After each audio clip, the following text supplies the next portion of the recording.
Being teenagers, my friends and I struggled to tickle our nerves. We made up all kinds of creepy stuff. I mean, telling horror stories in the tent, sneaking off to the cemetery after midnight, and so on. We explored all the abandoned parts of my hometown. That was a fun time. I was attracted to that kind of activity until I was old enough to do it. Until one incident, our last adventure. I'm married now, but I've never told this story to my wife. In general, I try not to recover this case in my memory. That's my unspoken rule. I don't feel I can ever share it. Even with my closest people, I want madly to forget that day, or rather night. What a pity the past can't be changed. It was a hot summer. I was young, happy, in love. The perfect formula for a happy youth. Obviously, I didn't want to study, just like any other teenager. I wasn't planning on going to college. My father promised to get me a job as a handyman for a while. I had no specific goal in life at the time. Some of my peers already knew that they would be biologists. Some dream of becoming hairdressers. A couple of the boys were looking for work at the sea. My best friend Andrew was going to work at the service station, while my girlfriend Julie dreamt of becoming a tourist agent. Once, my godfather invited me to visit him for the summer in the small village where he lived. I didn't miss the opportunity to drag Julie and Andrew along, knowing that I would die of boredom without them. Fortunately, the godfather's house allowed for such pleasure. We set up in one spacious room with a bunk bed and a sofa. Nature bloomed and smelled all around. The godfather's yard had a wide chicken coop. Cows were grazing in the meadows in the neighborhood, while turkeys and geese wandered in the streets. It was so beautiful. It was a novelty for a accustomed to exclusively urban views boy. My friends and I walked around the whole village several times. We stumbled upon an aggressive goat that tried to gore us. Then we found an abandoned house with a roof overgrown with ivy. We swam at the local lake, which reminded me more of a swamp. There were frogs and thickets of reeds. So we explored the village all week. We were wandering in all interesting places, getting acquainted with not numerous youth. Jules and I went to the lake in the evenings to stay alone. It was nice. However, we soon got fed up with it. That's when we first heard the story about the abandoned church. It was outside the village, in a field near a forest. Locals didn't go there. They were afraid. Rumors abounded, right up to the fact that during a service one of the priests went crazy and killed all the visitors, after which the church was closed. We became interested in this story, and no wonder, as we checked all the gruesome stories in our hometown. From the abandoned mental hospital to the ghost of Central Park, we made the decision without thinking twice. We had to go. There was nothing else to do, and the mundane entertainment was boring. The spooky, abandoned church was another matter. The Godfather didn't control us at all. He understood that we were young and adventurous. It wasn't the first time we'd gone out for the night, but I didn't warn him that day, saying that we were going to the neighbor's house to spend the night with our new local friend. It wasn't entirely a lie. We had slept over at John's once, and today, if we got back from church too early, we were going to visit him again. The church looked like something out of a photograph or a horror movie. Stone, beaten, and shabby. The rotten door barely stood on its hinges. The spires faded and squandered their former shape. The silhouette of the building had its former image, but now it was hard to call it a house of God. Nah, the abandoned asylum looked worse, Andrew snorted. This is just a local legend, a lair for the local drunks. Well, we'll go in and out, and if there's nothing interesting, then we'll go straight to John's. I shrugged. Personally, I was a little creeped out by the church. It was unlike anything we had wandered into our hometown. It was like an alien church, spreading its paws out in the middle of the wasteland, darkening it with its presence. I realized that Jules was uncomfortable too. She squeezed my hand tighter, not taking her eyes off the half-destroyed building. It seemed to me that she even shook a little. Shall we go? I decided to take the first step. Despite his feigned boldness, Andrew didn't want to lead the way. There is no God inside. It was written on the archway under which we passed.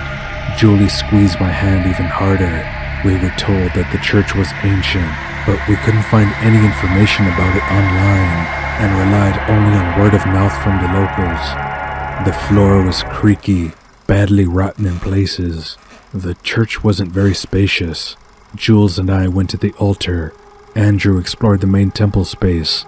We were silent, looking at faded icons, a broken statue, the crucifix of Jesus. We hadn't found anything awful yet, but even the air in the church felt strange. It wasn't like the air in the usual abandoned places. If I closed my eyes and concentrated, it was as if I could feel it. The aroma of dampness, stench, and some incomprehensible acrid chemistry suffocated me every time I breathed in. I guess if I'd actually smelled it, I would have had a panic attack. We should have turned around and walked away, but of course, we didn't. My girlfriend and I were about to go back when suddenly we heard a crash and a scream. Andrew's scream. Goosebumps ran over our skin when we rushed to him. As it turned out, Andrew had fallen through a big hole in the floor. There was a corridor under the church into which our friend had fallen. Fortunately, he hadn't broken anything. We went down after him, amazed that there were some secret passages. Of course, we were interested. Maybe we don't go there? May we leave? Julia was the first to protest. Are you kidding me? Let's see what the hell is going on here. Andrew started to deny it. He did look a little frustrated. I would have agreed with Julie, but I didn't want to give in to Andrew. Let's check. I agreed. Johnny didn't tell me there was something under the church. So we went down a corridor that looked like a dungeon. I was sick to my stomach at the sight of all those views. There were some strange oval lamps hanging on the walls, not working of course. We carried flashlights, which helped me see at least something in the total darkness. We walked in silence. The picture took everyone's breath away. We didn't want to talk. I used my flashlight to snatch the bars out of the darkness, and I was dumbfounded. We came to a place where there were strong, lattice-type cells, rusty and creepy. Andrew pulled the nearest door, but it was locked. It was empty, except for some dirty rags lying in the corner. Andrew cursed. I had no decent words for it either. We were all delighted and horrified by our discovery. A real underground prison, and one under the church. It certainly had something to do with the closing of the temple. Why don't we get out of here? Julie was frightened out of her wits. Andrew went pale too, but we couldn't leave. Not now. I wanted to go further, to see what else these corridors were hiding. We'll leave soon. I stroked Julie's head, and we moved on. The cells were empty, with only rags lying in places, probably clothes. I couldn't make it out anymore. There was a fork in our path ahead. We turned right. Andrew remembered the way well, so we weren't afraid to get lost. His photographic memory was excellent. We often relied on it before. A bit later, we approached a heavy metal door with a muddy window. It looked like it was locked, but it wasn't. Andrew pulled the handle and opened it with a creak. An even stronger chemical smell wafted up to our noses. We coughed and our eyes watered. When we recovered from the attack and looked around, we realized that this was a laboratory room.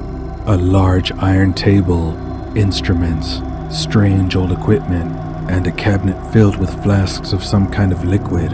Now we were definitely shocked. The conclusion came pretty quickly.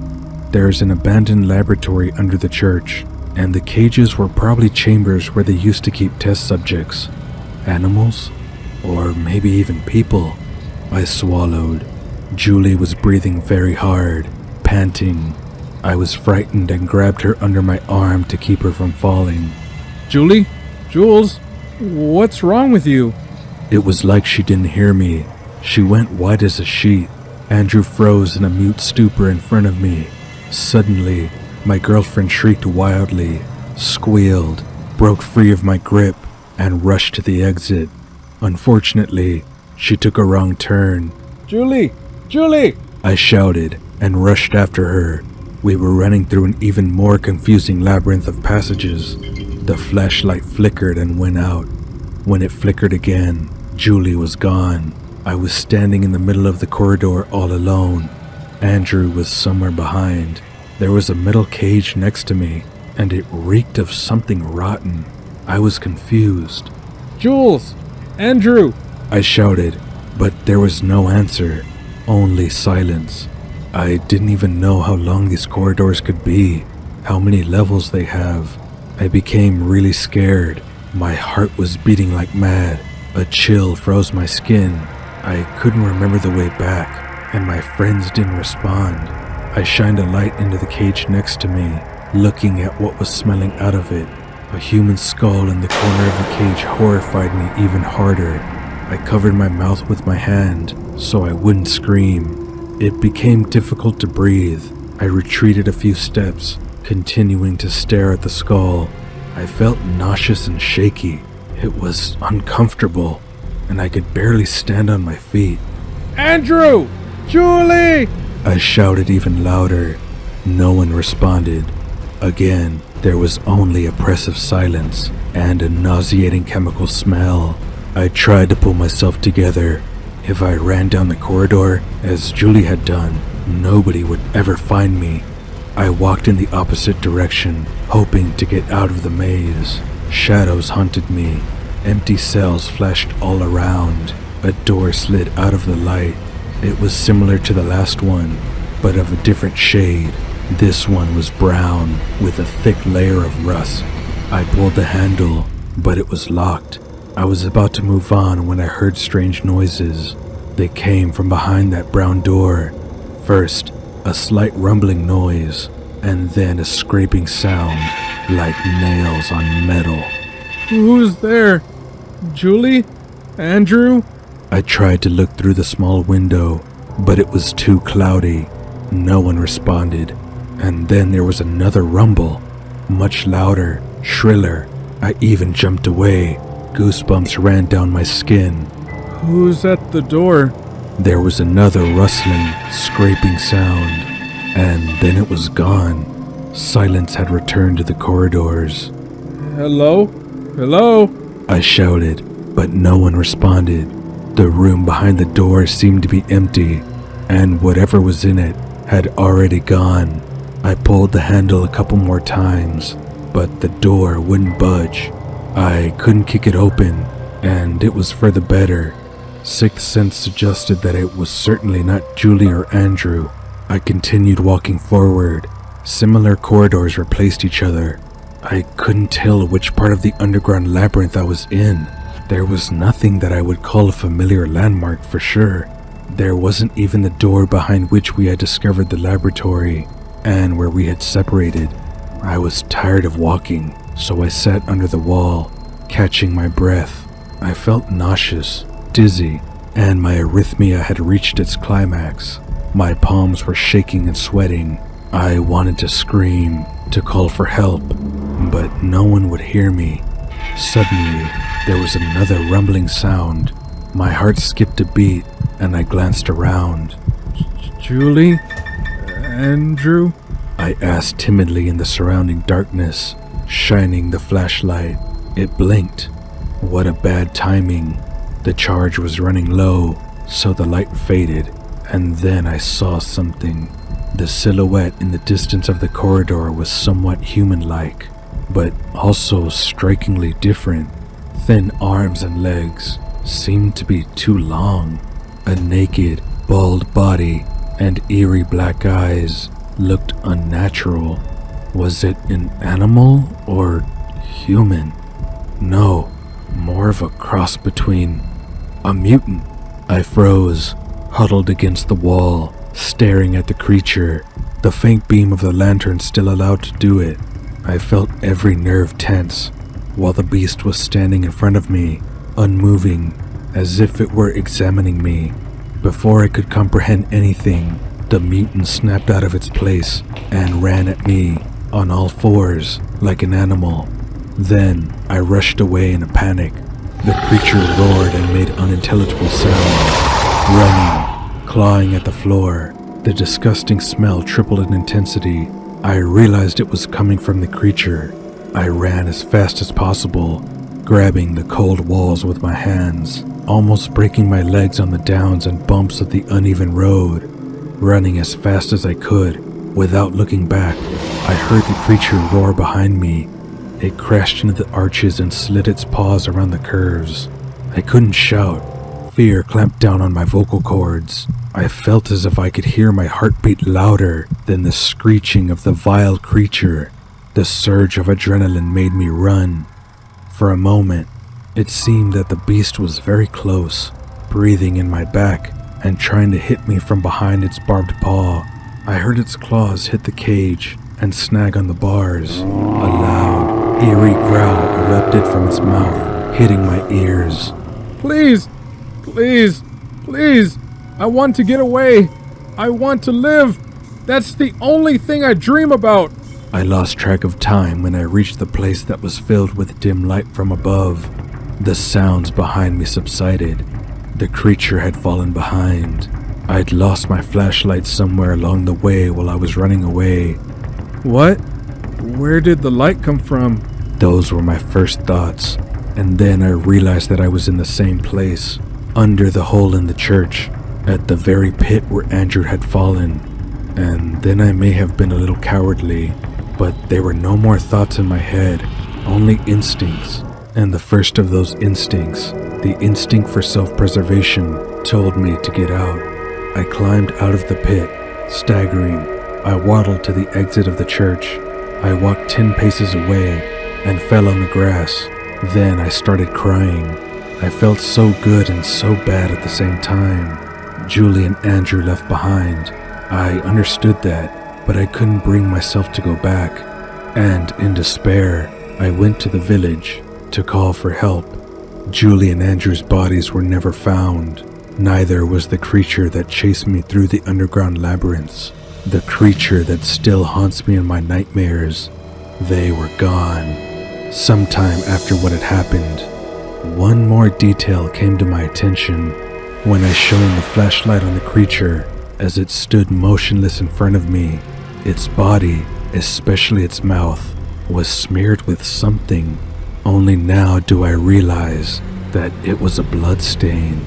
Perhaps one day I will find someone to whom I will tell, without evasion or subterfuge, what happened on that quiet moonlit night.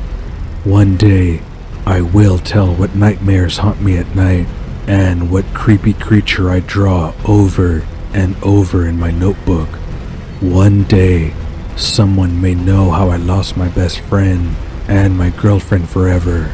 I left them alone with the result of the experiments of a creepy underground laboratory. One day, or maybe I'll take that story to my grave. Who knows?